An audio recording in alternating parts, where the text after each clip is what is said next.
finds Ramsey. He can shoot now. Oh, it's a delightful finish. 10th goal of the season for Aaron Ramsey.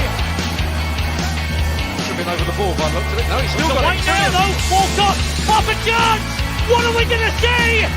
Theo Walcott smashing Arsenal in front of Stamford Bridge. Giroud. Back to Podolski. That is an absolute stunner. Not as if it was wanted and gifted. I think it's needed at the moment. The ball hit Van Persie. What a goal that was! Sheer quality for Robin Van Persie, found by Son. Sandy Cazorla. Arsenal 1, Hull 2. A classic free kick. Sanchez. Oh, Sanchez has scored an absolute beauty.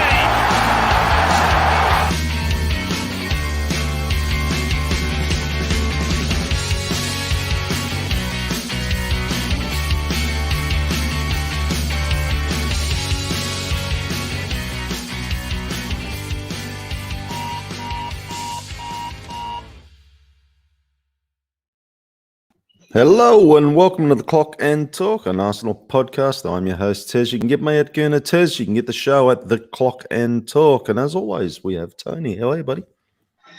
Yeah, not too bad, thanks. Obviously, football could be better.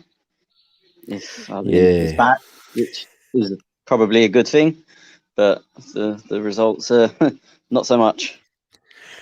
It was. I don't know. We'll get into it in this podcast. I don't want to sound depressed, but fuck me, I really wanted to get the result there. We're in a fantasy league with FPL Canada, and he asked me during the week. He said, "What do you think your predictions are?" Because we didn't do a prediction pod. It wasn't much of a massive big build up from us, predictions, anything like that. We will do a bit of that after the transfer window shuts, but. He said, "What's your prediction for this game?" And I said, "Oh, look, 2-0 Arsenal would be great.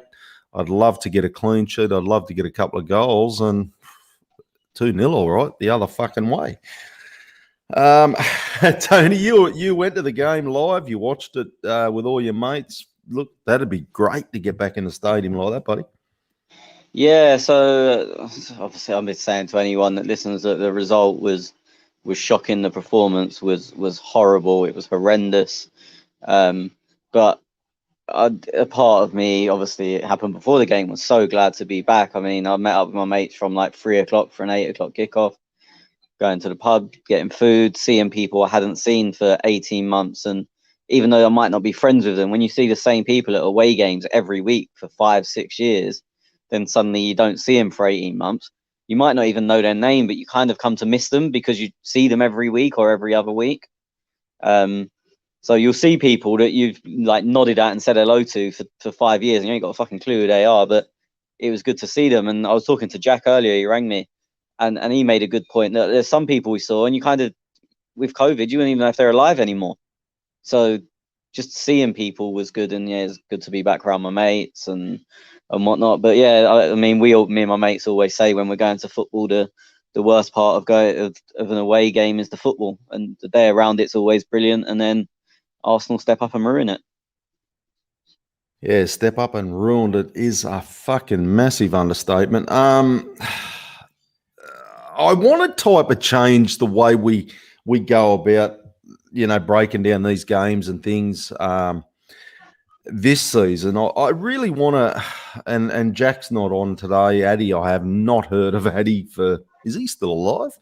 Yeah, he messaged in the group yesterday. He's not in the best of moods, bless him. Yeah, I did see him post something about Big Sam. Was that him in the group? I don't know. I got home last night because I turned my phone off during the game, which was lucky I did, because I came back to about 1 million messages because Sky Sports and the World Feed decided they wanted to make me a TV star. Obviously, Schwinn, who's in India at the moment, spotted me. He was having them. Everyone here spotted me. My mates were making memes and all sorts. So anyway, I turned my phone off during the game, which is good because it would have been pinging in my pocket nonstop. And then when I charged my phone when I got in the car, and then I looked at the Telegram, I think there was something like 500 messages. So I did read them, but I wasn't like paying close attention to who's more. Yep. Okay. We are going out live on YouTube. We're also live on Twitter, and you can get us now live on Twitch as well. I'm pushing Twitch a lot this season. Rohan, morning, brother. How are you, mate? He's an Aussie bloke. So, yep. Just before we get too into football, because I know he's listening, Schwinn can go fuck himself, because he tweeted a picture of me at the game, and I swear he must have put it through a fat filter, because I know they say the TV adds £20, but I showed the group chat earlier the original and the video from the TV, and they saw what Schwinn posted, and it was a different guy, I'm sure of it. Taking the piss. Mate, lay off the fucking pies, brother. I have been, and this idiot just goes and puts it in a filter.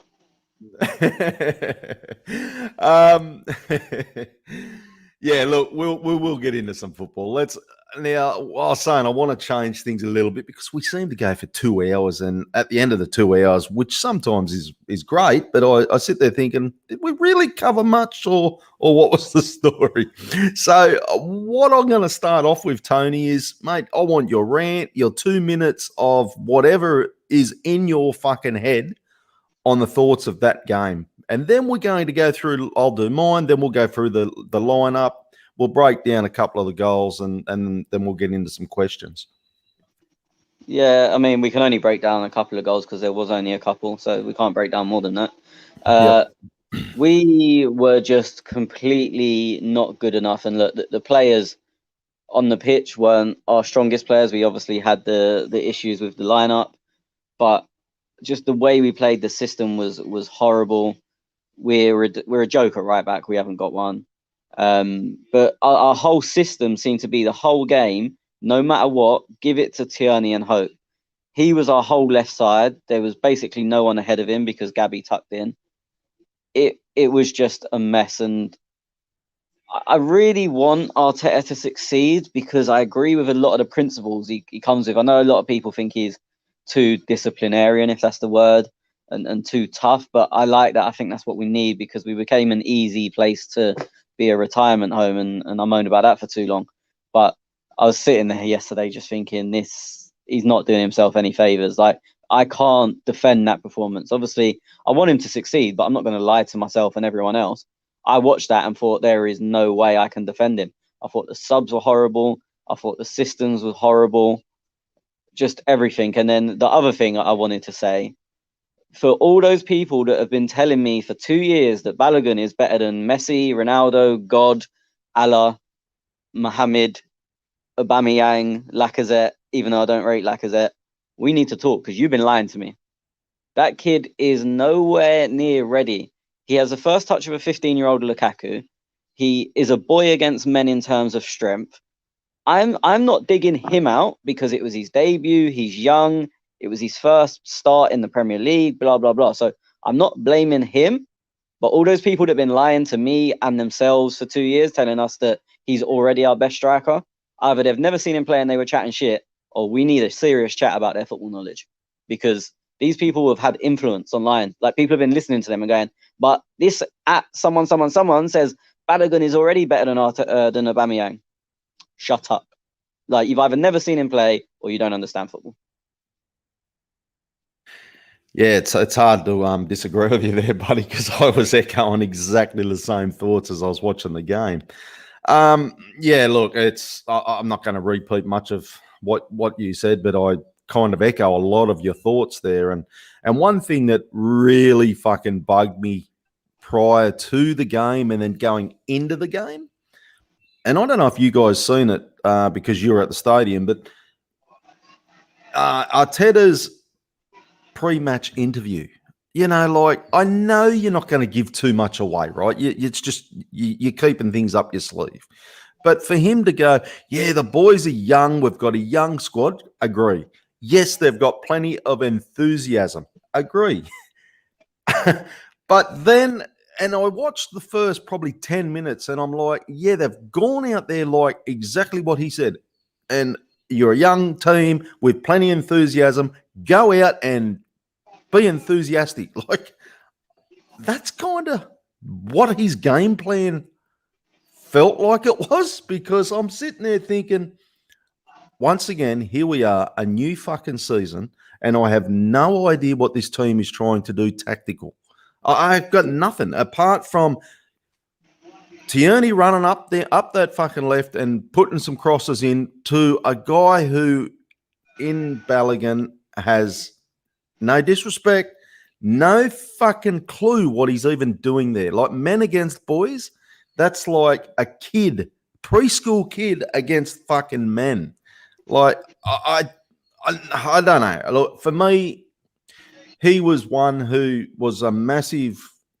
Look, I don't know who else should play there, because, and we'll get into it in a minute with the Lacazette and the Aubameyang rumours and whatnot, but that's a major fucking worry for me, that's who we've got to go back. That kid should be loaned out and learnt how to learn his trade. A 15-year-old Lukaku, totally agree. Disappointing massively. I see nothing. I'm trying to bring out some positives in that game, because I don't want to go on about the negatives. I liked what I saw from Sambi. I think he'll be pretty good. I was happy there. I kept an eye on Ben White. I liked what he did, even though he's in a defensive line with next to Chambers, doesn't really do much for him. Like, Chambers had a fucking woeful game. Like, I don't even know where to begin with Chambers, and was Bellerin the better option? Well, I know you're not a fan of Bellerin, but fuck me dead, Chambers. What was going on through your head? Without cutting you off too much, so obviously, as I said, I got back to 500 messages, and I did read through them, but as I said, I kind of skimmed through them, and it was quite interesting. I hadn't watched it. I still haven't watched the game back, so I've only seen what I saw live. But it was quite interesting, the amount of stuff that pretty much everyone at the ground, as in, obviously, you speak to people before, after, and during the game, like our opinions were compared to people that were watching it on TV. And I'm not saying I'm right and they're wrong or vice versa, but sort of we came out thinking, I agree with you. I thought Sambi was excellent. And I don't know if we're still doing 3-2-1s, but he is either 3 or 2. I'm still undecided. It's between him and someone else for the top spot. Yeah. But then, as I said, I looked on the 500 messages on Telegram, and there were some people going, "Oh, he's a bit shaky. He's not started too well." And I thought, what? Like, and as I said, it wasn't only me. Okay. Everyone at the ground was like, "Fuck me, this kid's good." Mate, I loved everything about him. Like, yeah, I completely agree with you on Chambers. He was disgusting. You know what annoys me with Chambers? And just quickly, you know what really fucking bugged me, right? Is here's a bloke who didn't get much of a look in last season, right? I think he put, a couple of cup games, things like that. You just started before Bellerin, who we have, he's been our right back for how many years, you know, like, yes, okay, rumours are he was leaving or he's going this summer. This is your fucking opportunity, mate. Grab it. Grab your fucking opportunity and play your heart out. And I don't know what he was doing. I think you're a bit wrong in that. I think, say, the last 15 games of the season, he probably played right back more than anyone else. I haven't got it in front of me, but he played a lot of games right back towards the end of the season. So it wasn't like this is your one shot. But I mean, everyone should play like that every week, and that's also part of the problem when there's no competition. We've got arguably 4 right backs, and none of them are a number 1 right back, really, or the one that I think should be. He refuses to play there, so that's life. But yeah, I thought Chambers was horrible. But yeah, so sorry, going back to like the messages and whatnot, and going back to sort of what you just said. Most people in the ground, and I don't know if it was because it's something we're not used to, but I'm not going to say impressed with Ben White, because we lost 2-0 and he's a centre back. Yeah, it's hard. We half liked what we saw. Like he reads the game really well. So the amount of times that balls got played in behind Murray and he sort of covered with no fuss, like he covered across, played it back to the keeper or played it out and done the right thing. And it was just like there was sort of no fear when they were running in behind, because so many times he did just shuffle across and cut it out with ease. Not like a last ditch tackle, but just comfortable. Yeah, I know it, man. Yeah. So yeah, I'm not saying we were there going fucking hell, Ben White, what a signing, best player on earth, but like, I mean, I came into people calling him Ben Shite and saying it was the worst debut they've ever seen and stuff like that, and I was like, most of us at the ground, as I said, not impressed. I don't really know what the word is, but we didn't think he was bad. We definitely didn't think that. So that was another thing. He's playing in a defensive lineup with Chambers, who, just like we all agree, like if you don't agree that, well, turn the fucking TV off and don't watch football.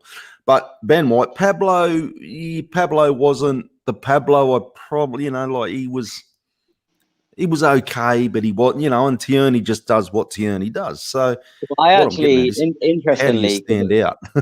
Well, interestingly, because a lot of people have given him a lot of credit, I thought Tierney was shit.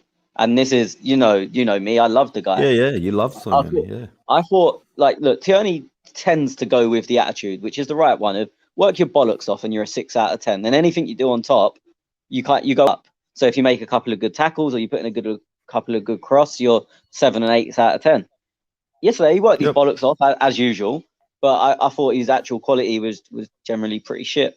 But I will caveat it with he played on the left on his own. And when I say on his own, there was no winger. There was no one in front of him until Saka came on, really. He was like, if I had to categorize his position, I wouldn't say he was left back. I would just say he was left. Like, yeah, I agree. Do you know what I mean? Yeah. But I genuinely thought he had a poor game. And this is not someone I hate on, because I'll find any excuse to say he was good. But I thought he was really poor yesterday. Yeah, look, so just recapping. Look, Ben White, for me, a lot of people said, 50 million, geez, you wasted your money. That was kind of where I was in the chats that I was in. I didn't respond because I'm sitting there thinking, like, are you going to say that on one game, really? Like, let's give the kid a bit of fucking time, eh? Like, come on. He wasn't overly as... he wasn't a Mustafi. Like, how many fucking times have we singled him out and things like that? So Ben White, I was pretty good there. Who else was I going to talk about? Oh, yeah, you know what really... Leno. Like, and I know that you... Don't get me started. But I tried to find some positives. I'm sitting there thinking, look, he's going to be our keeper for the season, possibly because, we've heard other deals have gone down. And I'm sitting there thinking to myself, okay, I want this bloke to be good, And fuck, man, I know exactly where you're coming from, man. Like, I can't find many positives. I'm at the point he genuinely makes me angry and upset. Just watching him is painful. Everything he does is wrong. I literally said to my mates during the game yesterday, I'm at the point where I'd have Ramsdale as number one. 3 weeks ago, we was all going 30 million for Ramsdale. Absolute bollocks. Should never be paying that. And I still don't think he's worth 30 million. But if we got him, I'd make him number one, because Leno's a joke. And I've been saying this for a long time. This is not a recent thing for me. Yeah. I woke up one day. I've never really liked him since the day we signed him, give or take, probably the first few months. But yesterday it was silly. There was a point in the first half, and I'm being deadly serious. We was by the right back. That's where the away fans were. And we had 3 goal kicks in a row where Chambers was standing on his own. So the first one was shouting, give it Chambers, or over here sort of thing. And he goes along and gives the ball away, kicks it absolutely nowhere. Not even to our player, just boots it he's fucking on a rugby pitch. Just smashes it. And then the next one, literally half the stand was pointing at Chambers, here, pass the ball here. And then he booted it somewhere else.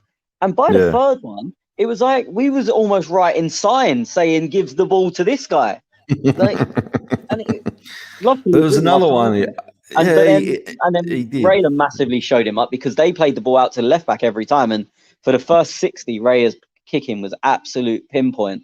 His last 30, he got a bit scruffy and put quite a few out for throw-ins.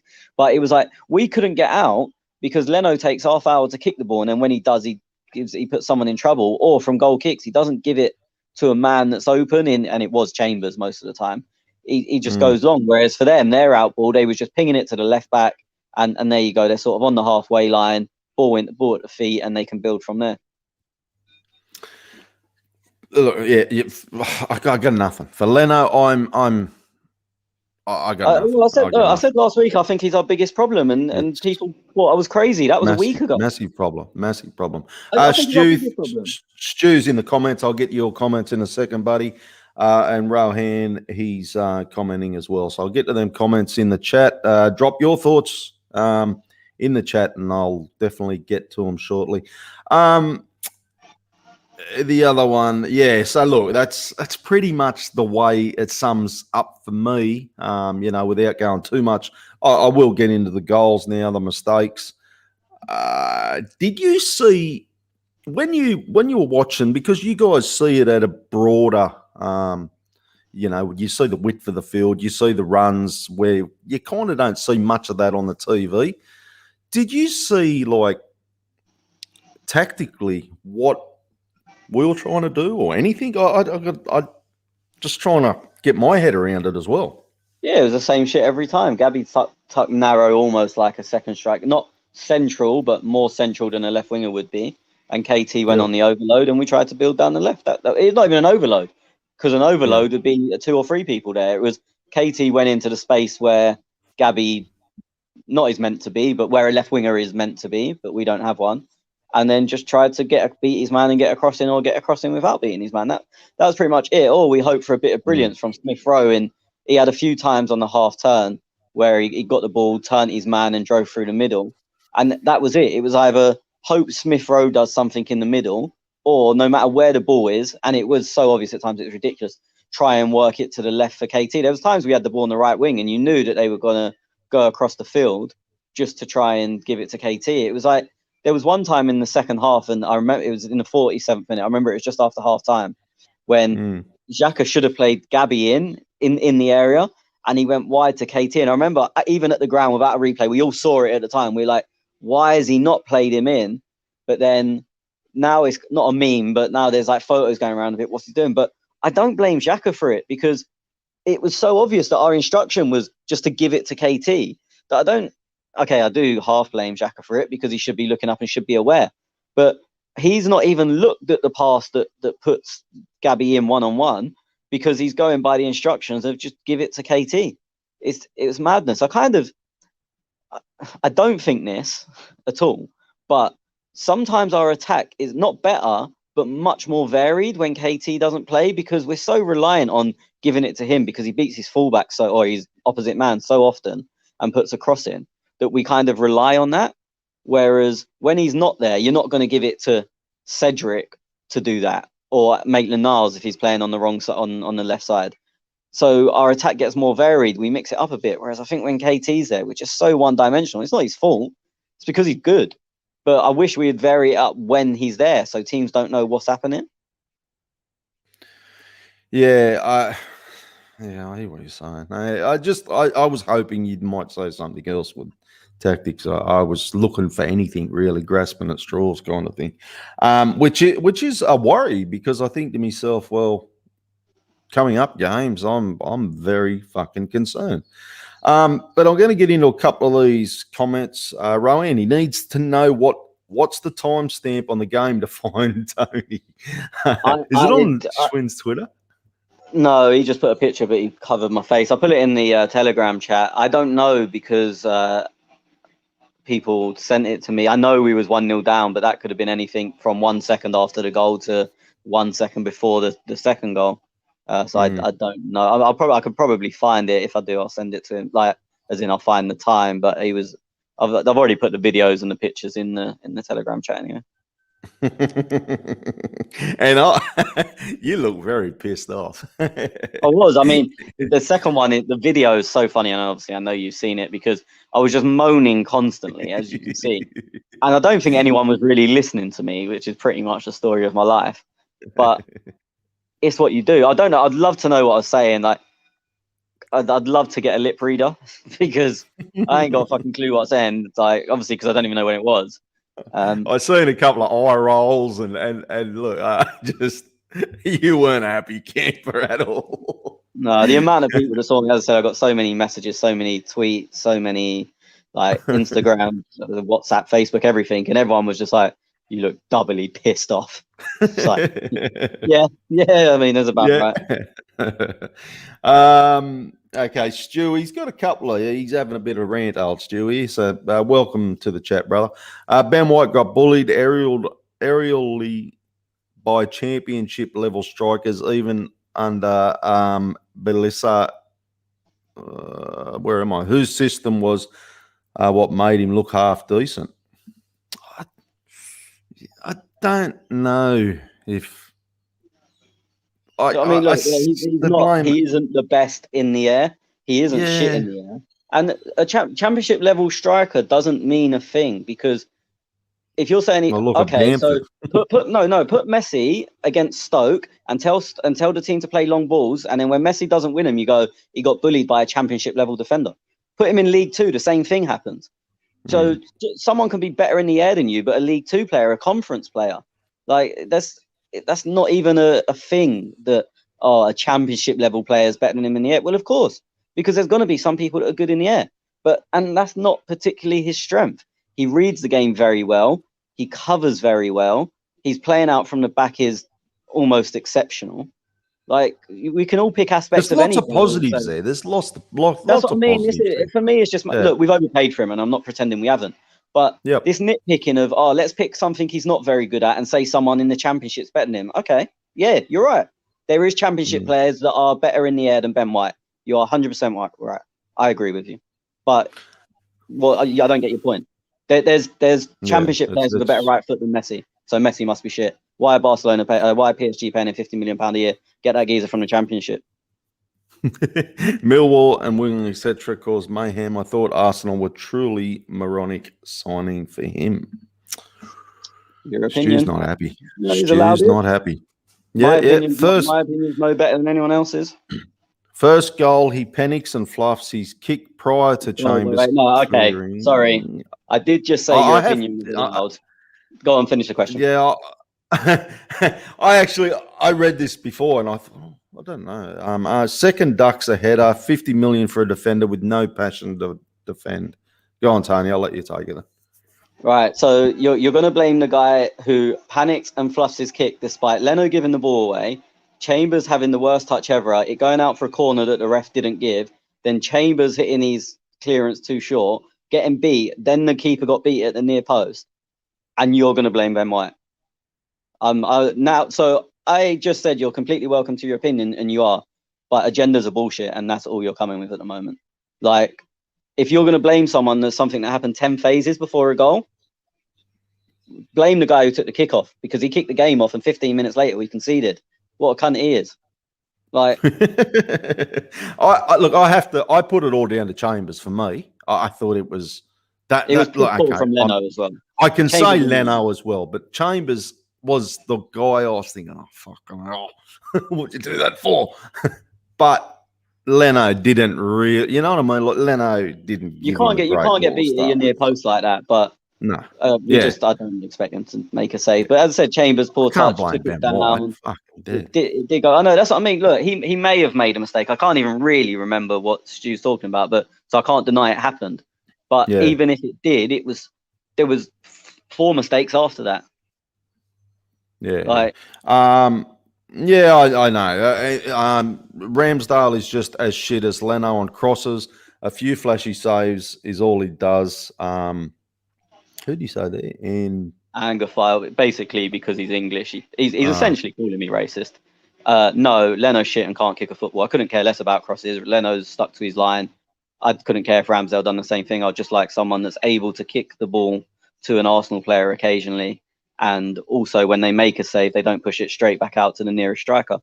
So I couldn't care less if he's from Timbuktu, Australia, wherever the fuck you're from, or England. I don't care what colour his passport is. Our keeper is shit. I'm not even saying Ramsdale is better. He is probably a worse keeper, but he is capable of using his feet to get the ball to an Arsenal player and not taking half an hour to do it. So by the time he gives the ball to that Arsenal player, there is 4 defenders around them. So his passport is of no concern to me. If I'm comparing, like, okay, if I'm going Ramsdale, Leno, right? And they're the two. I'm just thinking to myself, they're the 2 goalkeepers that obviously we've got to pick from. Like, this is what is actually bugging me more than the reports linked to Ramsdale is the fact that we're Arsenal Football Club and we're linked to Ramsdale. Like, has anyone thought about that? That's what I'm not even saying Ramsdale would be my choice. I just said I sat there yesterday thinking I would prefer him to Leno. There is also a list of 300,000 other keepers I would prefer. And only 2 of them are English. Well, of the available. I would take Johnson over him and I would take Pope over Leno. I would also take 1 million foreign keepers over Leno. I don't care about your passport. When I drive 300 miles to a game on a fucking Tuesday night when it's snowing, I don't think, I hope the British boys play. I hope we win. I couldn't care less. I think we were the first team to field 11 foreign players. And guess what? I supported Arsenal then. I went to games then. Don't bring out this passport bullshit. Don, how are you, buddy? MAA Gunner, Mary was swearing at Leno. Look, I couldn't play with Leno. If I played with Leno, Go on. Sorry. Yeah, sorry. I know you're rolled up here, but Leno, I swear at him was that's been nice, really. No, do you know what it was? And again, this was down our end. Leno had the ball at his feet, and he took so long to give it to Mari that by the time he did, Mari had like 2 or 3 players around him, and then all of the options he could have passed to, they also had men around them because he gave Brentford so long to get into shape. And then Mari, I think, turned inside, got into trouble because there was a second man there, and it eventually got cleared. I can't remember how. And he turned round and gave it both back. Obviously, I couldn't hear or see that he swore, but he turned round and gave it both barrels to Leno. And again, without knowing what he said as fans, we was there saying, like, he's right. Even though it might have been him that nearly lost the ball, all of us were like, yeah, too fucking right. Give him the ball quickly, so then he's got an option to pass quickly. It's like when you got a counter-attack. Imagine just stopping for 10 seconds and letting defence get back. You'd go, he's ruined the counter-attack. But because it's our keeper, everyone just goes, it's okay. I know. Look, and for me, I didn't... Chambers, okay, I would have loved him to do better on that ball, but I agree. Leno, it was a shit ball to give, and this is the fucking problem. And everybody swearing at that TV at the time or swearing in the grounds going, what the fuck is going on with this bloke? Like, I thought he was a pretty good fucking keeper, to be honest. I don't know what's going on. Like, I got nothing. I was starting to wonder whether we should have kept that fucking Iceland bloke. I used to. Don, a couple of points here that I agree on for sure. It's the first fucking game he's never played with a team before, and I totally agree with that, Don. Like, why is it that we lost the game 2-0, right? We fucking lost the game, lads. Like, do not, and I'm sorry, but don't single out Ben White because we paid 50 million for him. Like, if you paid 5 million for him, would you be all going off? And I'm not saying all these people here, but like just on Twitter and that, I've seen it a lot. I've even seen Tottenham fans laughing at us. You've paid $50 million for that, pounds for that bloke. And I'm like, hang on, it's his first fucking game. Like, I'll just hold on to my judgment a little bit, like. Fuck me, I don't get it. This I do definitely agree with Alan Cooper. It's very clear that Arteta is not an elite manager, going nowhere until he is gone. You know what? One of my mates going nowhere, but he's Well, one of my mates is the most Arteta out person you can imagine. Like one of the guys I go to games with. You say Arteta and he gets angry, just a word. And I said to him yesterday, like, okay, if I'm on board with you, and I'm not, but I'm not particularly Arteta in. There's a lot of stuff I like about him, and there's a hell of a lot of stuff I dislike as well. But I said to him, who do you replace him with? And my mate said, look, in all honesty, I fucking hate him, but there is no real answer. And I said, look, if you could prize Conte away, not away, if you could prize Conte, if you could throw a bucket load of money at Conte, I think every Arsenal fan would be on board and say, yeah, you know what, change it. I don't think there'd be many complaints. But realistically, that's not going to happen. So if you rule out Conte, where would you go? In the summer, when he was available, would people have taken Nuno? No, I don't think so. I think we would have gone ballistic at that. So I always say this when you people want to get rid of someone, whether it be a player, when they say Aubameyang's not good enough, blah blah. Give me a name of who realistically we could get in that would do a better job. And you could give me a name and I'll go, yeah, you know what? I think that's better.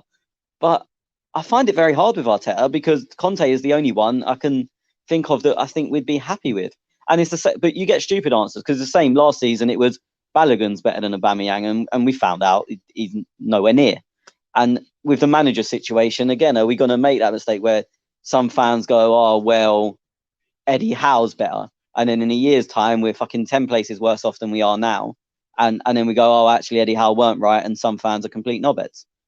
Like, I've yet to hear a realistic alternative. I actually wish Addy was on because I know, and Addy's kind of like me in that he'll say, I don't care anyone else. I fucking hate Arteta. And that's not me criticizing him because I know I've said them exact words about other people before. But I would like to hear realistic options.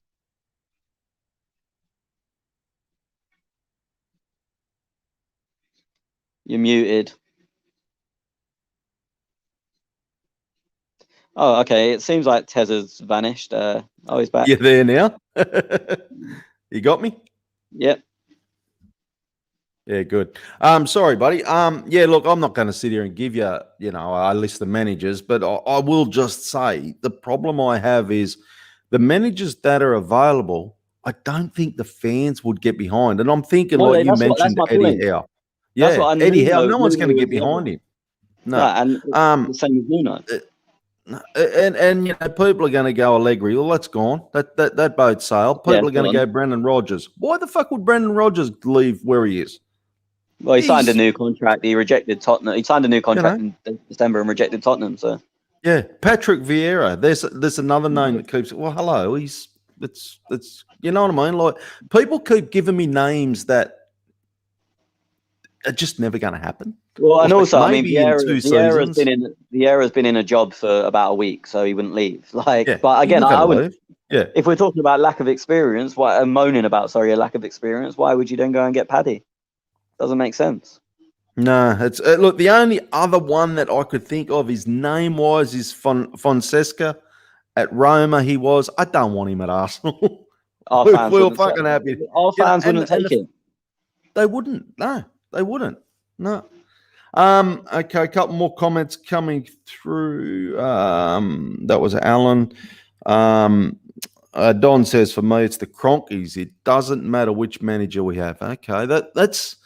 I hear a lot of people saying that, Don, but I'm, and I also hear that we never have money to buy in the window. We've never got, but we've spent nearly 80 million pounds. Yeah, I mean, I kind of so- both. Weirdly, I kind of both agree and disagree with what he said because there is definitely managers out there that could do better than Arteta's doing at the moment. So Yeah, you can't say it's all absolutely. the Cronkies. But then you say, look, we spent 80 or whatever it is. We've recruited 25 of that with Willock. We lost a boatload of wages with Mustafi, Ozil. Who else was that? There was about 6 of them out of contract, so we lost a boatload of wages there. The investment this summer so far hasn't been good enough. And look, we've been hearing reports all summer. We're going to spend loads. We've offered up to 40 million for Locatelli. We've offered 70 for Maddison, 60 for Maddison, whatever it is. And if that money's spent, then you kind of don't blame the Cronkies and you blame Edu and his team for not spending it earlier. Yeah. In a That's way, right. That's right. I'll be annoyed. Yeah, in a way, I'll kind of be annoyed if we come out of the window having spent 200 million. Obviously, I'll be pleased because we should be in a better place. But I'll also be like, why didn't you do this in June or July or whatever? So at the moment, I think both the Cronkies and Arteta and Edu. But look, you can put the blame on fucking everyone. I don't think there's anyone at the club's safe. The Kitman's probably done something wrong as well. Do you know what I mean? You're blaming everyone else for everything. Let's just put something on the Kitman. At some point, he probably fucked up. One thing that I have noticed this season going into the start of the new season is I like the fact that the transfer window shut before the first game, where now it's obviously going a little bit longer now, but because we knew our squad and we knew what we needed. Like people are telling me, like, Arsenal lost that game. They didn't have Aubameyang on the pitch. They didn't have Lacazette. He wasn't available. they didn't have this. They still need this player. And I'm like, but surely the fuck, like you go out and win that game. You want to win that game yesterday. And I don't know why they're waiting. Like, why, if I want to buy a house, I just go and fucking buy a house if I got the money. If I want to buy a car, I go to the shop and wherever I buy the car. Like, that's what I don't get. Like, why are we waiting? Like, deals mustn't be going through or something. Well, something's not right. I'm going to answer your first point first about the window closing before the season started. That got fucked because we were the only country that done it. So then suddenly other countries were trying to take players and we couldn't replace, and it got really messy.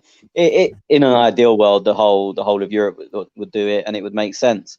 But then it's also fucked because FIFA or UEFA, I'm not sure which one, say the transfer window is allowed to be open for a certain amount of time. I can't remember if it's 8 or 12 weeks. It's one of the two. July, August. I think it's 8 weeks. And basically, that year we opened it earlier. We opened it the day the season finished. And then it was open till obviously the day the season started, essentially. And the issue with that is when you've got a time like the Euros and the Copa America and the Olympics, 4 of them 8 weeks would have been ruined where players couldn't do medicals and stuff. So that's the reason that plan got scrapped, because you've got a very short time to do the transfers and then you're going to eat into that time with international competitions. In terms of why haven't they got stuff done, I don't fucking know, mate. The stuff might be slightly cheaper, I don't know, towards the end of the window. I know, look, every club has struggled to move on the B list of players, the Williams, the Maitland-Niles, the Willocks, the Reece Nelson, the Bellerins. It's not just us. It's easy for us to name them because we know our players inside out. But you look at the sales from most clubs, and I went through this on the last podcast. Chelsea have essentially lost 2 youngsters in Tamori and who's the other? Mark Guay. That's it. So they've got players that like Emerson, that left back, Zappacosta. Like these are people you kind of forget. Ross Barkley, Ruben Loftus-Cheek. You forget they even still play for Chelsea.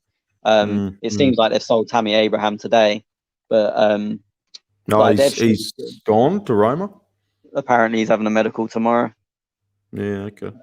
But like, so they've not done that. You look at Tottenham and who have they sold? Youth players, basically. They can't get rid of Harry Winks. They can't get rid of Sissoko.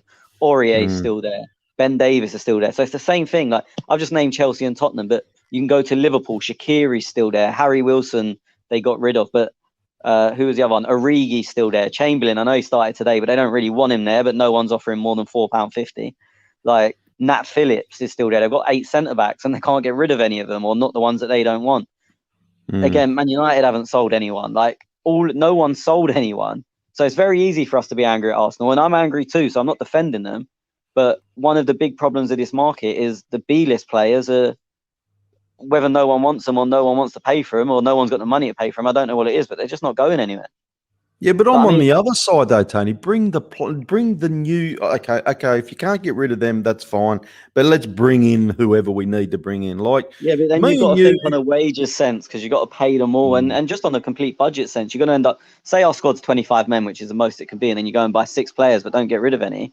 You've now got 31 players. You can't register 6 of them, so you're paying wages for 6 people, and especially it's people like Kolasinac, 100k a week, Bellerin, 100k a week. Like you end up burning serious money on geezers that can't play. And I know we've done it with Ozil, but that's we want that to be the exception, not the fucking rule. Like that was terrible management. And when I mean management, I don't just mean Arteta. I mean from the club, the whole management was bad of the situation. We don't now want that to become the norm where we've got 5 or 6 players collecting over £100 grand a week, just chilling at home. So and I said, look, it's not only us. Most clubs have done it. They've signed 1 or 2 players, probably more than they wanted to. Like even again, Man United have splashed some money, but they've only brought 2 players. They've just spent a lot of money on them, and again, they're struggling to get rid of their dead. Like people, if I said to people now who's won the transfer window, they would say Man United because of Sancho and Varane, and I probably wouldn't say they're wrong, but when you look at what they've actually done, they've only signed 2 players because they can't get rid of the others, the Dan Jameses of this world, and well, I think that's when obviously loans more. I think like I don't know. Loans traditionally happen late in the window. Always. Yeah, they do. Yeah.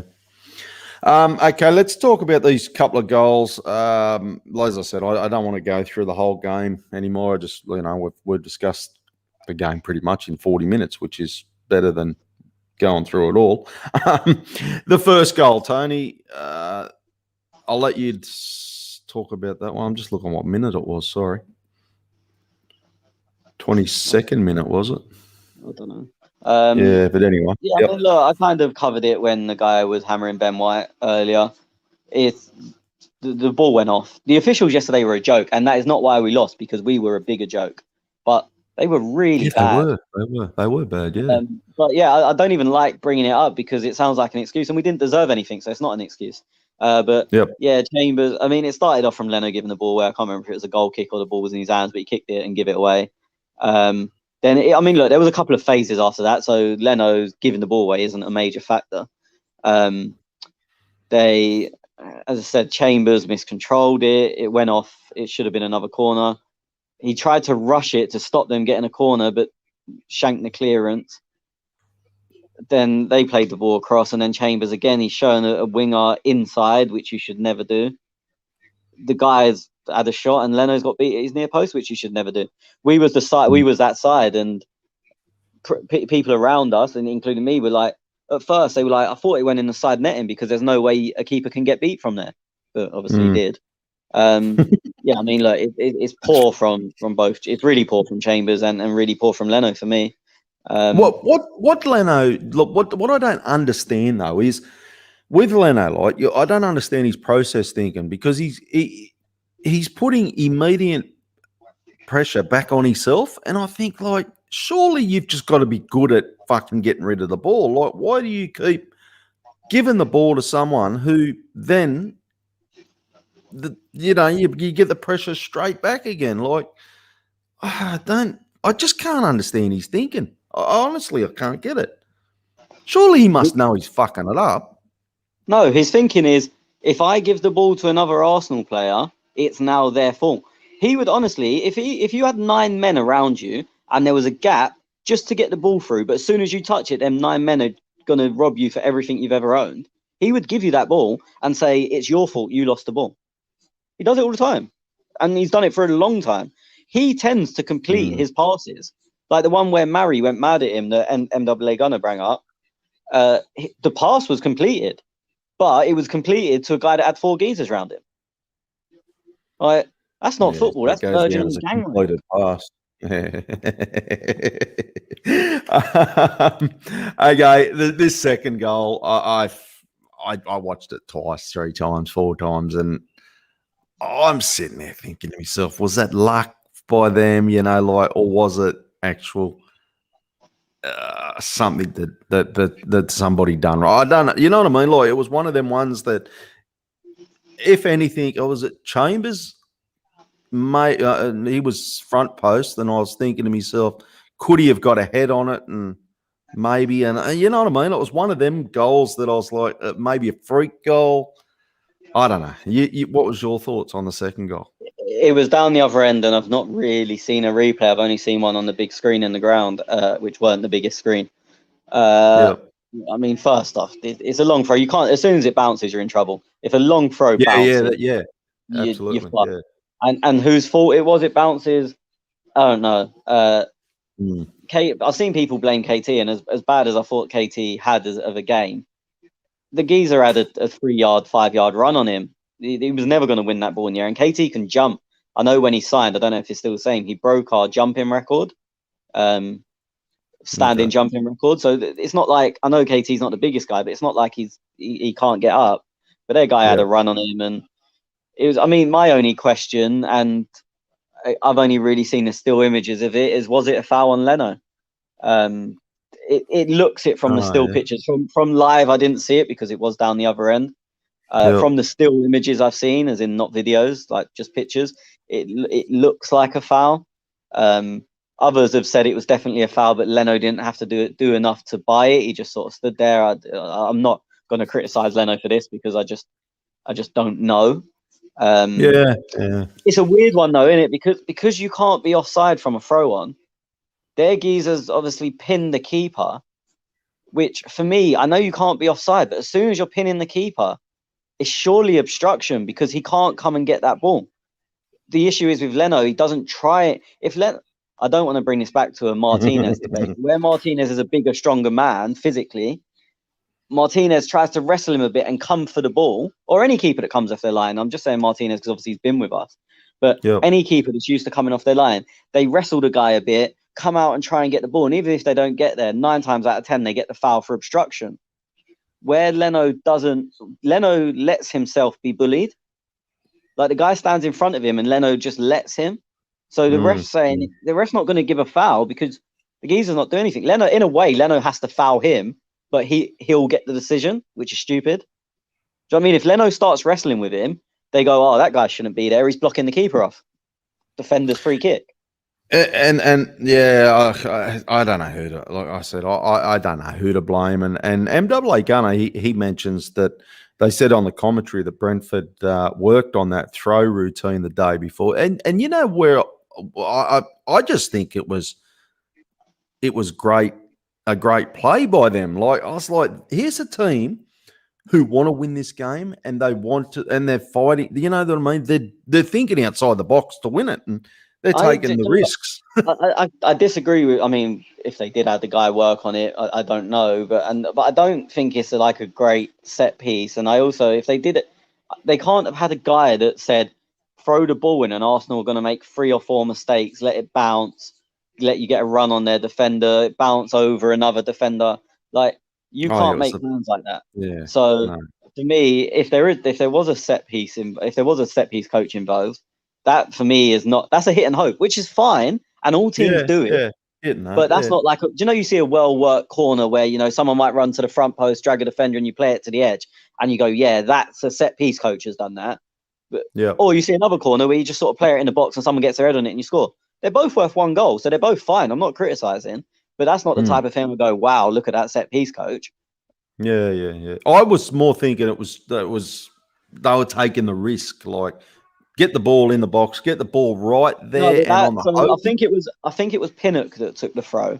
He took every fucking throw on, no matter where it was on the pitch. He takes everything. So for me, that's not taking the risk. That's just like when Stoke done it, no one went, oh, look at them taking risks. They go, fuck's sake, Rory Delap again. It's the same thing. Like, yeah, I know where you're coming from. Yeah. If they start doing that every week, they won't care, but they'll get hammered for it because then they'll become, oh, look, it's like Stoke.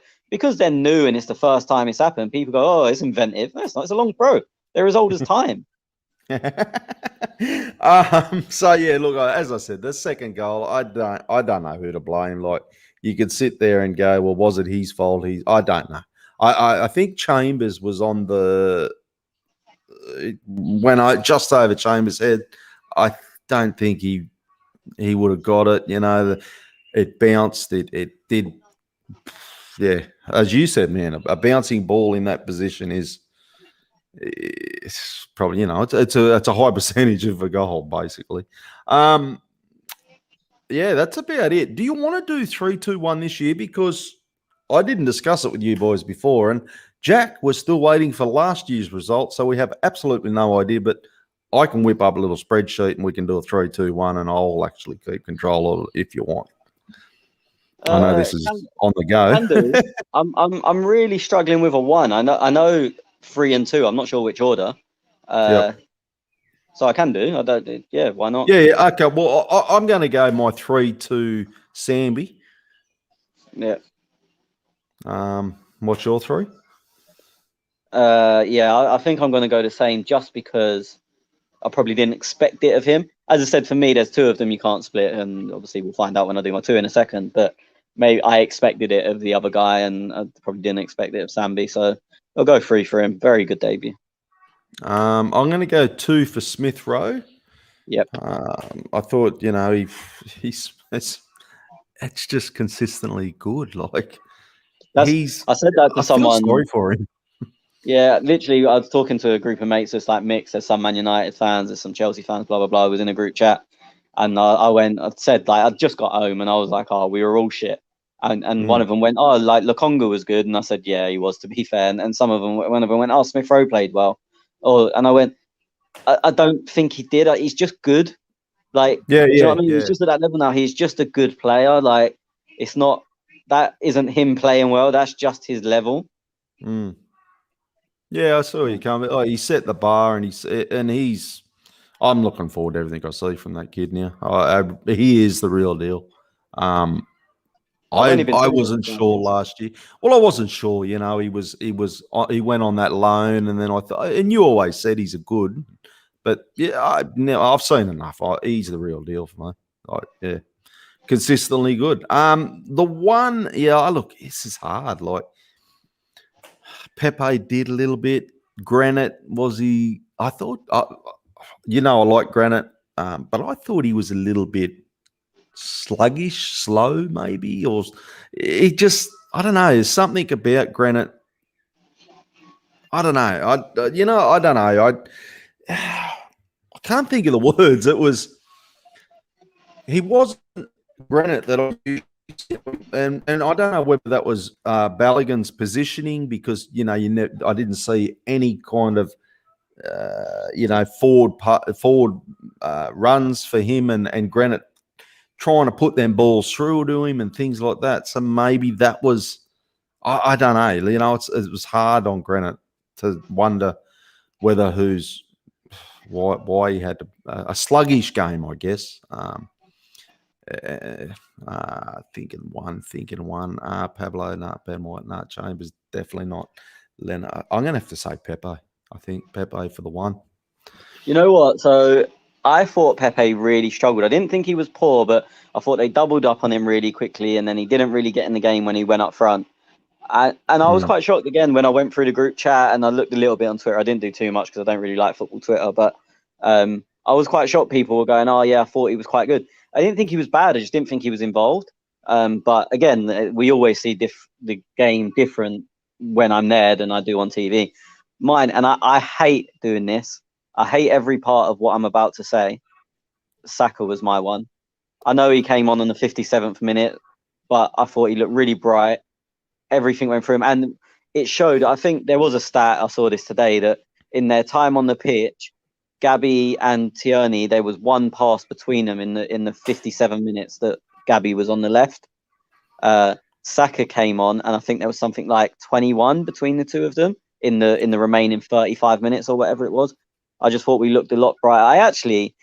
Before their second goal, I thought we battered them in the second half. They had a spell of about 5 minutes where they had a couple of chances, but we were never going to score, which was a problem. We couldn't create a thing, but we were all over them. I thought we were holding the ball really well, moving the ball.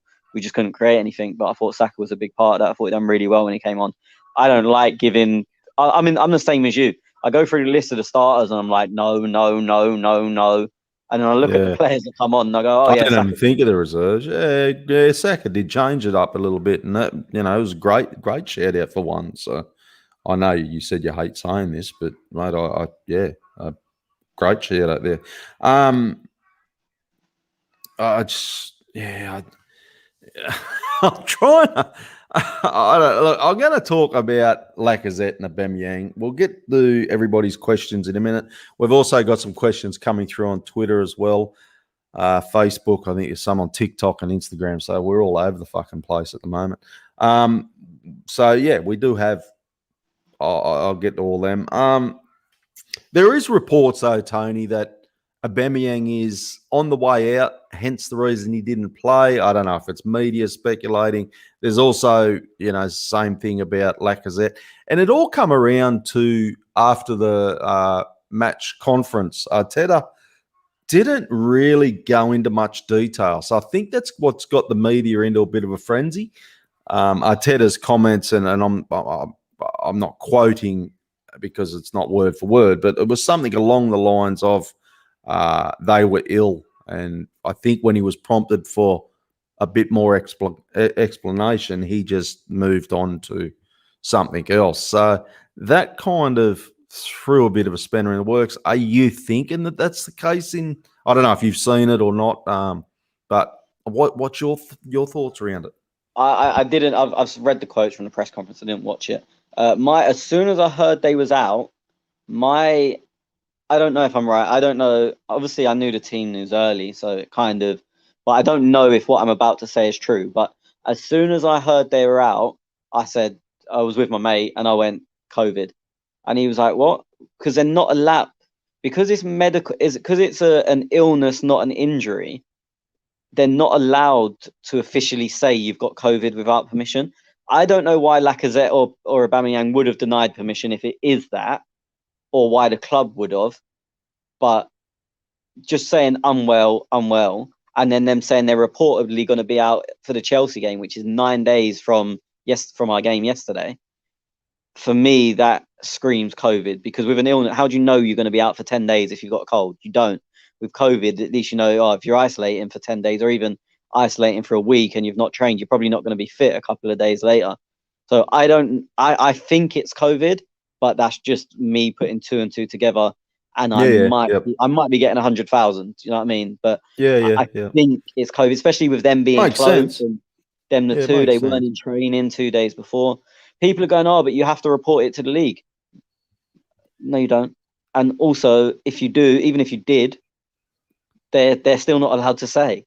Like, they are not allowed to reveal your medical history. The same way your doctor isn't allowed to tell anyone what health procedures you had. You can tell me, like, obviously you've told us you've had a stroke and whatnot. Your doctor can't do that. It's medical confidentiality. So I think, again, I'm putting two and two together, but I think it's probably COVID. I mean, the Aubameyang stories are a joke, because it was like there was nothing. Aubameyang's name wasn't mentioned at all. Then suddenly it was that he's out with an illness, and then comes around, they're looking to sell him. Oh, well, you didn't know that. You didn't know that 2 hours ago when you thought he was playing today. You didn't mention that. Suddenly now you know he's not playing. You knew all along. Like, I hate when journalists do that. Do you know, like, one journalist says something, like, just for example, one journalist said, here Arsenal was still in for Maddison. Then suddenly 10 other journalists said, we've been talking to Maddison for 2 weeks. And it's like, fuck off. You didn't know anything an hour ago. And that's what it seems like with Aubameyang for me. And also, I think I wouldn't be surprised if the club are trying to sort of play it down so Chelsea didn't know that we're going to be without them next week. But then journalists have printed it, because the journalists might know it's COVID, but they're not allowed to say, again, for the same reasons. So I wouldn't be surprised if the club were just saying they're ill, so Chelsea thought, they're going to be back next week. But really, the club knew they're not, but it's just trying to get Chelsea to keep Chelsea guessing rather than them knowing that the players are out. I actually, to be fair, at one point yesterday, I thought it seemed like the way about Abraham kept stalling with Roma, I felt it seemed like that he'd agreed to come to us, but Chelsea didn't want to sell him until after we played them. But obviously that's been blown out. It's lucky we didn't do this podcast 2 hours earlier, because I'd have gone, I'm pretty sure that's what's happening, and then I'd have been an idiot. You would have been a real fool. I seen during the week, and this threw me massively with the Abraham, because obviously, you know, I am a Roma fan as well, and so I'm getting, you know, things off people, you know, ITKs for Roma, because obviously I'm interested to see what's happening. And a lot of them are going, I think I mentioned in the chat, a lot of them were saying Abraham's done at Roma. It's happening. It's pretty much. They were saying he was there though, wasn't he? Yeah, they were like, he's landed in Italy, things like that. And I'm like, okay. And then you look at the Arsenal side, and they were like, they're offering Roma Lacazette, and they're going to do a deal with Tammy. And I'm like, that's completely like different to what Roma was saying, like Roma ITKs was saying. It was, and then obviously, it was. And I'm sitting there thinking to myself, like, just being realistic about it all. I'm like, why would Arsenal? That's a lot of fucking chess pieces to move to make that deal happen. Yeah, but it kind of has to happen, because Lacazette's only got a year left. You get a striker, and he kind of has to go. That has to happen. But yeah, I'm thinking, and so I'm like, I don't know. But then I haven't been on this morning. But yeah, then you tell me now it's medical tomorrow. So yeah. Well, no. So DiMarzio tweeted something in Italian, but it was Abraham something in Italian, Roma, and then an hourglass. So I presume he's saying Abraham soon. And then about 2 minutes later, Fabrizio, who obviously does everything 2 minutes after everyone else, said he's flying tomorrow, medical. I don't know if he said the medical tomorrow or medical soon, but he said he's all agreed and he's flying to Roma tomorrow. That was literally seconds before we jumped on. Yeah, okay. And that's a major worry now, because I'm sitting here thinking I wasn't a massive fan on Tammy coming to Arsenal, because everybody was telling me this Balogun kid is the bee's knees. But after I watched him on the weekend, I'm sitting there thinking to myself, we definitely need something like that. Kid can't play again, surely. Again, this is nothing to do with Balogun, even if he would have been good yesterday. I just want some fucking height. Like, because, yes, again, we didn't play well, but the amount of times yesterday we got the ball wide to KT and there was either no one there or the only P person in the area was 5'6". Nothing against people at 5'6". I'm not being heightist, but I would like a guy that we can actually cross the ball to and he can physically challenge the defenders and might win the header. And then also when Leno sprays his goal kicks all over the place, at least if he's got a big 6'4" cunt to aim at, you've got half a chance of winning it. If you haven't seen it already, check out Giroud's header. I saw his volley. Fucking, it was a volley. Sorry, volley. Yeah, I only caught it this morning just before I jumped on this show. I was like, fuck. Yeah, that's the thing. So I wasn't particularly sold on Abraham, but I want that type of player, which kind of made me sold on Abraham because he was the one. I mean, I've said all along, but and I'm a big fan. I know it's really split. I know a lot of people don't like him, but my thinking was always, if you're going to spend 40 on Tammy, go and spend 50 on Calvert-Lewin, because I think 50 might get him, 50, 55, and I'd rather that. But again, that's the sort of player, and is he good enough for us? I don't know, but could you cross a ball to him when we get wide 4 billion times a game? Absolutely. I think he would be. Yeah, I think he would be. I really like Calvert-Lewin, but I know people that fucking hate him. So Danny Ings had a good game as well, didn't he? I know he scored. I don't know if he played well. But again, he's not the type. I really like Danny Ings, and anyone that's listened for more than a year or so will know that. But he's not the type of player I want for what we need at the moment. I know, obviously, he's just gone, so it's not an option. But I want someone. Obviously, they have to be a good footballer. I'm not saying just get the tallest bloke you can find, whether he can play football or not. But I want someone that.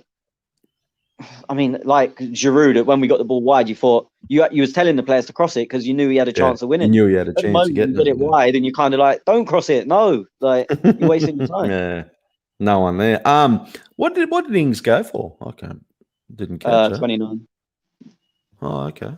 29 or 30. We only had a year left. That's good. A good deal for that. A couple of questions right here. Let's go to the Twitter at the Clock and Talk.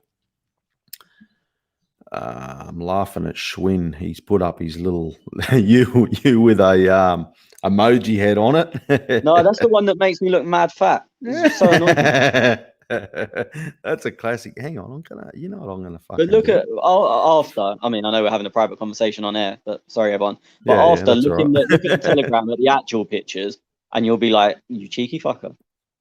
What I'm gonna do is, there he is. Look at the tits on it. There he is. Look at the tits on it. What do you reckon they've adjusted that on camera, do you? I think Schwinn's been up to his old tricks. I don't know. We know he's pretty handy with technology. I don't know. That's just silly. Like, as I said, go and look at the pictures you've got and you'll see it completely different. The only thing he's done me a favour is block my hair, which was an absolute disgrace. I need a trip to one of them surgeons. The comments cracked me up. Sugar Daddy says his head isn't as big as I thought it would be. Hack on. I must rewind it. And Alex Chucky says, always wonder what Tony looked like. Now he knows. Nothing like that. But I just say one thing. The jumper is absolutely fucking elite. How nice is that hoodie? That is a nice jumper, actually. Yeah. That's what Lewis in the group chat. Now, but yeah. Yeah, Lewis in the group chat, the first thing he said was like, I respect the hoodie. It's like, yeah, it's absolute fire. I mean, it's an Arsenal one. I didn't make it. I'm not taking any credit for it. Yeah. Is that the one you got off that bloke at the footy shop, was it? Yep. I mean, there is a real one. I got the fake one. But there is a real one. Yeah, okay. Hakon Larson, how can so many fans on this platform see what we need in our team and the club doesn't? And this is my question all along. Like, we've had Edu, Arteta, if they're the guys who are leading all these transfers and things, from what I understand, they're the two boys in charge. So they had the whole Euros. Like, go and chat to some players and get some interest. You know what I mean? Like, it feels as though nothing's happened. Only just to play devil's advocate, because I agree, but I'm going to slightly play devil's advocate. Is it that they can't see what we need, or is it that they can't get done what we need? And they're different things. Like, so and as I said, because they can't get players out, which we mentioned earlier, I refuse to believe they don't know at least some of what we need. They have to. Like, it's blindingly obvious. Doing it is a difference. I mean, look, I need Margot Robbie. I can't get her. Like, leave her. to exaggerate the point. Leave her out of your fantasies. No, never. It's the only thing Australia's ever done. Yeah, look, I don't know what it is, but like, you know, though, like, I don't know. Did you see? Like, I'm just trying to think of on the TV. So I watched the game yesterday, like everybody else, and they showed Gareth Southgate sitting in the stands, and there's a couple other onlookers watching the game. I don't know whether that was because it was the first opening game of the Premier League or what. But when I was watching the Euros, and I know this is a long bow, but I never saw a camera's flick to, oh, there's Arteta and Edu. They must be scouting players or like they you know, like, you know what I mean? Like, there's no media to say, and maybe that just puts me at ease a little bit to go, okay, Arteta's here. He's at the Euros. He's been yakking to bloody Locatelli. This is good. Like, you know, go and butter him up. Like, okay, maybe you mightn't get Margot Robbie, but hey, go and butter her up if you got the opportunity, wouldn't you? That's what I don't get. No, I'd shit myself. But again, playing devil's advocate, I don't particularly disagree, but I would rather scouting done thoroughly rather than going at a game, watching someone and saying, oh yeah, let's have him, because everyone can have a good game. Yeah. But you know, I would like to see the man about more. But I'm thinking on it, saying that, I think Dean Smith was at the Villa manager was at the game yesterday, but then they were at Watford today, so they were in London anyway. But trying to think of it, and I don't know, I assume it was because football was behind closed doors and whatnot. I don't remember really them ever showing any like Premier League manager at games like last season or in the Euros. So again, we're Arsenal fans, so we're going to criticise our guys for it. Yeah. I know before they used to show, I mean, they'd show Gareth Southgate at 5 games a day, not a day, over a weekend. He was everywhere. Yeah. He was everywhere. Whereas I feel like last season and the Euros, I didn't really ever see any. I don't think they showed. They might have been there and they didn't get showed. I don't know, but I don't feel like that was something that happened. The only one that comes to mind is a few seasons ago when. Oh no, two Mourinho, years ago, it happened all the time. Yeah. When Mourinho, before he come on to Man United, he was always at Man United games. But out of work managers always turn up everywhere. So Mourinho was working for the media then anyway. He was working for Sky Sports. Yeah, he was too. Yeah. But yeah, I mean, like since like COVID, so obviously we've had the lockdown stadium. So I assume the managers couldn't go to other grounds, and then we had the Euros where fans were back, obviously in small amounts in some cases. But I don't feel like they ever showed, here's the whoever Wolves manager coming to have a look at whoever. I don't feel like they ever showed any manager. Like, I don't remember seeing you might be right. Tuchel, not Mourinho. He didn't have a job, but Solskjaer, Arteta, anyone. Like, I don't feel like they showed who was the bloke who used to pop up in the bushes at training? Was it the Leeds manager? No, not the manager. He sent people to do it. Yeah, that's fucking gold. Okay, what else we got from Hackon? He wasn't a happy camper. Is the fucking hope that kills you? Absolutely, brother. Look, hey, as Tony was talking to me earlier on the podcast, and at least we just turn the TV on, half an hour before the game, grab a beer, sit down and watch it. Poor old Tony here, he had and trekkle all the way over to bloody wherever he had to go at 2 p.m, mate, for I didn't have to. I wanted to go to the pub, to be honest. But I was just saying it is different when it takes up your whole day rather than. I appreciate people wake up at stupid AM, and I don't know if I could do that because I love my sleep. But for a lot of people, a football game in terms of just to watch it, I know it's on your mind all day. but a football game takes from 20 minutes before kickoff to 10 or so minutes after the final whistle. Whereas for travelling fans, and look, I'm not trying to say I'm hard done by, because I know most of the people listening to this would probably swap in a heartbeat with me if they could. So I'm not saying, oh, look at me, I'm whatever. Like, feel sorry for me, give me. I might start a Just Giving page. But yeah, like a game for me is an all day thing. I left my house at 2 p.m. I didn't get home till after midnight for essentially a 2-hour football match. And look, I've done that through choice, because I wanted to go to the pub with my mates. We haven't been to a game for 18, 19 months. So I wanted to see all the old faces and have a pint with them and just chat shit with them about everything. And look, that's my choice. So I'm not saying be sorry for me or whatever, but I'm just saying it is a whole day thing. It's not a turn on your TV and then go back to bed after. Yeah, it's hard life, isn't it, mate? Hard life at the top. I'm not complaining, because there's nowhere I'd rather be. I'd swap you in a heartbeat. Hack on Larson, last one. He says, "Is there anything this club does right?" Hack on. I watched. I was thinking exactly the same afterwards. Like, for me, it was Saturday morning. Saturday, my ritual is jump up. I either watch a quick game of football in the morning, grab a form guide. I'm into the races pretty much all day Saturday, and I'll finish off with a couple of vodkas at night. If I've had a great day, I'm on the dogs, like the greyhounds. That's kind of my ritual on a Saturday. This Saturday wasn't that. It was just, I was saying to Tony earlier, I was not depressed. I don't know if depressed is the word, because I've had depression, and look, that's not a good place to be, but disappointed. Low, yeah. It was just, I watched the game, and then I said to the wife, I said, I just couldn't even feel like having a bet today. I'm you're just very flat. Yeah, it's like, and that was my Saturday yesterday. I threw the Xbox on in the afternoon at a game of Fortnite. Like, yeah, okay, I'm a 42-year-old bloke playing Fortnite. But yeah, I just. Are you only 42? Yeah, something like that, I think. Yeah, 40. You've had hard innings. 42. 42? 40. Oh, no, I'm 44, I think. I don't fucking know. Around that. I'm 44, I think. Yeah. Mate, after you turn 40, it just goes downhill. Yeah, just to answer your and Hakon's questions, is there anything Arsenal do right? Yeah, I don't think Arsenal FC actually stands for Arsenal Football Club anymore.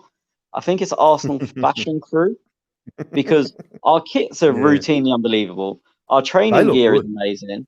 My hoodie is unreal. We are a fashion club. We look good. Whatever we do shit at whatever we do, but we look good doing it. So that's what we're, a fashion brand. Just, and once again, personal question. Here we are recording a podcast, but I just wanted to know, because I'll forget to ask you after. That blue shirt that we wore, did somebody post that up in the chat? Because I so missed that memo. Like, I mean, it's been known for ages, but I think it got released on Monday or Tuesday. It got released. Okay. It got released during this week. The release video is actually quite good. I found it funny. Yeah, okay. Because I was like, "Fuck, where did that come from? And how come I don't own it?" So yeah, I mean, it's been leaked. I've known for, not me. I mean, everyone's known for like 2 or 3 months that would be our third kit. But it got officially released one day this week. I don't know if it's Tuesday or Wednesday. Okay. Okay, couple of questions through here, Don. I see this pop up heaps of the time. Trust the process, be excited. Fucking hell, mate. How long are we going to hang on to this process? Because I want it now. Arsenal, let's see. Just skip it. Okay.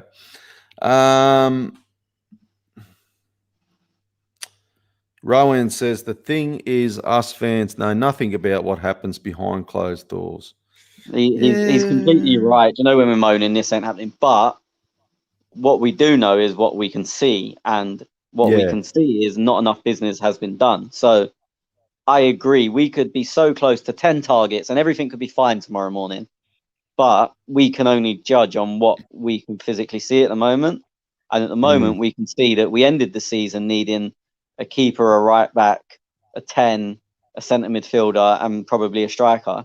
And we started the season still needing every single one of them, and got. Not, I like White, and Sambi looks amazing, but we got 2 things we didn't really need when there was 5 things we did. So I understand the criticism, but I do completely agree with what Rohan says. So many people moan about stuff, but he's right. We don't know what's happening and what they're working on. We don't know. Yeah, that's right. Yeah. You know what? I just listening to you then talk about Sambi and I pictured, obviously Sambi and Granite, and I'm not going to. He didn't have a bad game. He didn't have a good game, But like, what happens when Party comes back? Is it Granite Party? Is it like The issue is, and it'll be interesting to see, because it seems like the club have basically said to the scouting team, go and get me the young version of Partey, the next Thomas Partey.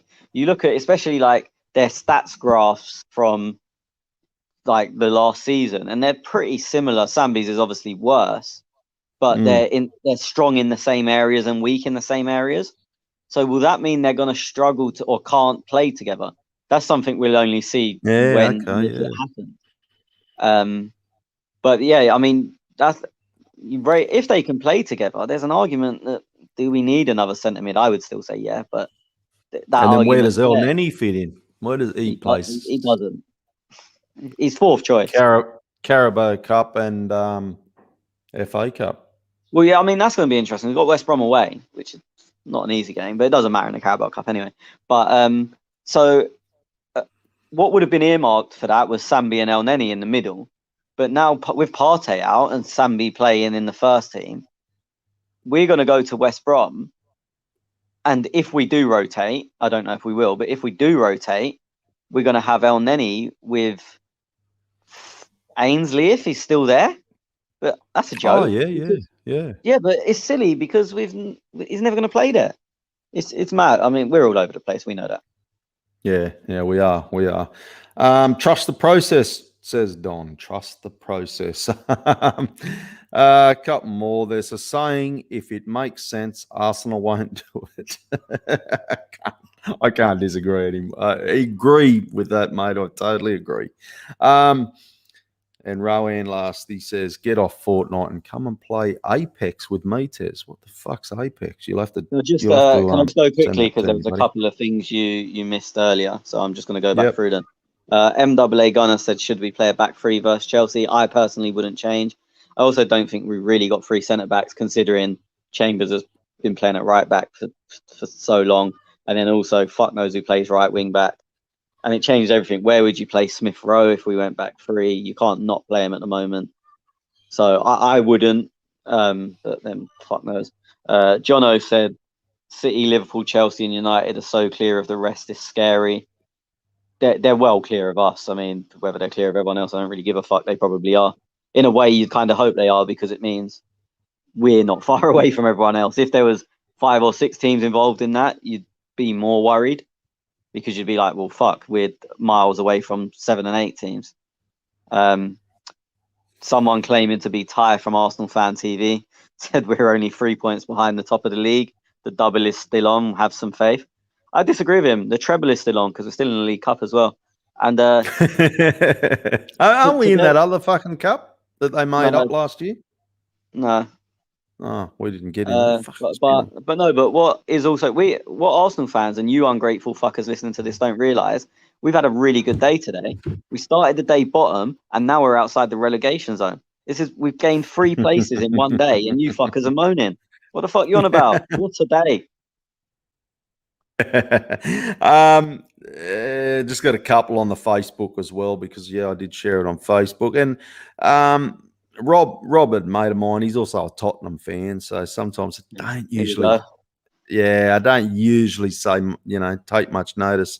But it was actually nice of him to say, simple review, Arsenal are all shit.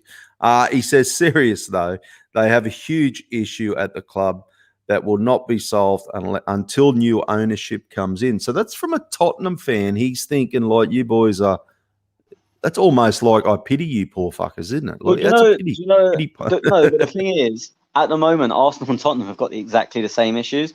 And one of my best mates, a Tottenham fan, season ticket holder, and we say all the time, we say to each other, at the moment, Arsenal fans want to watch Tottenham to watch them lose and laugh, and Tottenham fans want to watch Arsenal. We don't want to watch our own team because we know we're going to lose and be shit. But in terms of clubs, we've got exactly the same. I mean, look, obviously the history and us winning trophies and them not. But in terms of where we are here and now, they don't really want Levy there. We don't want the Cronkies there. We've both got good stadiums, not good enough teams for the stadiums. We're both far off where we should be. In terms of the current teams, before anyone goes, we've won titles and they haven't. I know that. I'm fully aware of that. But in terms of what both clubs currently have, we're in really similar positions. As I'm hearing now, And that's why you kind of get like, I know he's not sympathetic because he doesn't want us to fix the board thing, but they recognise what we're going through because they're in the same boat, really. As I said, me and my mates always say to each other, like, we prefer watching each other's team because it brings us joy to watch them be shit, or they're going to fuck up and do something like ridiculous, and they think the same about us. Yeah. No, I agree. There was one more. I haven't got it in front of me, but where is he? Hemi. He mentioned that Arsenal need to sign Tony ASAP. Me? Yeah, I think so. What as? Where would you play? I presume he means Ivan Tony, because the only Tony he would have seen is the one Schwinn posted, who's 3 stone overweight. I was going to say, what are you going to replace Leno? I'll take up more of the goal. Do you know what? Ivan Tony, I've never really been impressed with him, and I wasn't impressed with him yesterday. I think people are going over the top. But he's fucking massive. I couldn't believe the size of the fucker. He's huge. But yeah, that's my review on him. Yeah. Don't really rate him. I think people go over the top about him, but an absolute fucking unit. Okay. There was... I thought we need to put that picture of Tony as the CET Twitter display, says Rowan. Not that one. You can fuck her out. I'm gonna post it up. You ain't. Tony's changed passwords, blocked me out already. Christian, 25 million. I'm not sure because there was. Did you read that on Aubameyang? If Aubameyang, Laka did fall out, when they would still have had to go to training, whether it was first team or under 23s. Yeah, so it was MW Gunner that said that. Yeah, I agree. If it was a massive falling out, he wouldn't have just said go and have a week off, because they would have been like, yeah, cool, fine. It would be go and train with the kids or go do something. So I'm not buying that story. And again, I might be wrong. I'm just choosing what I want to believe, and everyone else can choose what they want to believe. I don't know more than you know, and we could have completely different opinions. But I think they probably are real, and I think it's probably COVID. But again, that's just what I've decided. Oh, look, it makes sense. As you say that, and when you say that, it makes totally sense to me. I'm like, yeah, okay, that makes sense, because how else would you know? Well, how else would they know? Like, yeah. One last point. I just want to get your thoughts very quickly on before we wrap this up. And it's not Arsenal related, so those who tune out. But Haaland, I have to mention at Dortmund. And I've been thinking about this all week. Manchester City are looking at Harry Kane, and I'm hearing £150 million now. They're willing to break the budget.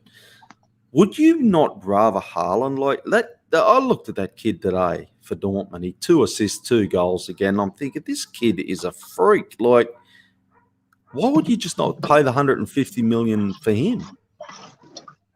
I mean, there's a few things with Haaland. One, Dortmund haven't really put a fee on it, so people are kind of guessing around 150 would get him, and it might do. I don't know. The big thing is he's available for 80 million next summer, so he's worth 150 million probably. If Kane's worth that, and the other transfers we've seen around that kind of money, then he's probably worth it. But no one wants to feel they've got ripped off. So I think a lot of teams are waiting until next season to try and get him for 80, and it's going to be an amazing summer with that deal, because so many teams, not every team, because I'm not saying we're going to be in the race, but you're going to have, if Barcelona have got a bit of cash by them, Real Madrid, PSG, Man City, Man United, Chelsea, they're all going to be in for him. Bayern Munich. Yeah, Bayern Munich. Yeah, so it's going to be an absolute madness with that deal next summer. But as I said, it's like, you don't know if they'd accept 150 now, but even if they did, would you pay 150 for something now when you could pay 80 for an arguably a better version in, 10 months, 9 months? Yeah, but you're definitely cementing that. Like, he's yours. Like, for 150 million, he's yours. But then there's next also the season, case of, does he want to go now? Mm. Because he's going to get a bigger signing on bonus, because instead of paying double, they're basically paying half what they would. So then the wages will be higher, the sign on bonus will be higher. And you look around, as I said, obviously when we was talking at the start of the summer, I thought it was the natural choice for City to try and get him, because his dad's an ex-City player. I don't know if Haaland's a City fan, but he sure would have watched a hell of a lot of them because his dad played for them. So I thought that was a natural choice, and it's probably who I would go after. But it's just that thing in life. And if you know the house that you want to buy is going to be half price next year, you wait, I guess. Yeah. Like, do you know what I mean? Just no one in life likes to feel like they've been ripped off. I hear where you're coming from, and I totally agree. But I just thought to myself, look, a City are going to spend 150 on Harry Kane, and let's face it, they've got to get a striker because they can't. Yeah, the issue with Guardiola is he has only ever cared about the here and now. So with Kane, his career is going to be shorter than Haaland. He's got less time left, but there's no worry of how he'll settle into the Premier League. No, that's right. And I wouldn't have a worry with Haaland, but there is no proof that he could do it week in, week out. He could do it, yeah. I think he could. So it's not me saying, could he do it on a wet night in Stoke? But Guardiola cares about the here and now. Who's going to come in and almost guarantee me 30 goals this season? My personal answer would be both of them. But if you're going to ask me who's proved they can do that, the answer has to be Kane. Yeah, okay. Yeah, totally agree. They're not going to spend 150 million this year and another 150 next, surely. 80, isn't it? Yeah. No, I mean, no, they won't go both. As I said, Guardiola doesn't care about the future. What players he ever brought to the future? Werner, do you think he's Lukaku's there now, back at Chelsea? I think Lukaku. I know we're going to do it in a couple of weeks. I think Lukaku wins a Golden Boot. What does that do to Werner? I wouldn't be surprised to see him play. It depends what they do, because obviously Tuchel changes it up quite a lot. I didn't see their game. Who started? I don't know. I've not seen it yet because we're back to our 3 p.m. blackout, and I couldn't be bothered to stream, to be honest. I'm hoping that. I can be fine. And then, so I've not seen the highlights or anything yet. I've recorded Match of Day, but we're doing the podcast while it's on, so I'm going to watch it in a bit.